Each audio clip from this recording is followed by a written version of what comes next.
Ги поддржуваме успешните фирми на пазарот кои придонесуваат да се намали бројката на невработеност во Тетово. Мерките за субвенционирано вработување опфаќаат млади лица до 29 години и постари од 55. За ова се разговараше за време на посетата на кандидатите за пратеници од листата на ВМРО ДПМН кои го посетија стопанскиот субјект Даракум во Тетово. Денеска бевме во посета на фирмата Даракум, која се занимава со продржба на бои и лакови. Ние сме задоволни што ваков субјект има стопански субјект во Тетово, бидејќи вработува повеќе од 30 вработени, се надеваме дека мерките кои ги носи владата ќе ги искористат во однос на проширување на бизнисот и вработување на млади луѓе, бидејќи донесовме закон за вработување на млади лица до 29 години, каде што поволностите што се нудат, сметам дека собствениците треба да ги искористат.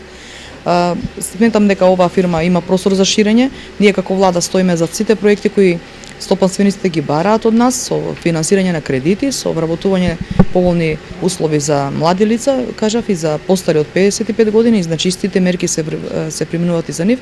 И сметам дека Тетово има простор за ширење, бидејќи тетовчани знаат да работат квалитетно, се добри бизнисмени и ние како влада секогаш ги поддржуваме. Овие посети се дел од планираните активности за предвремените парламентарни избори на кандидатите за пратеници од коалицијата за подобра Македонија предводена од ВМРО ДПМН.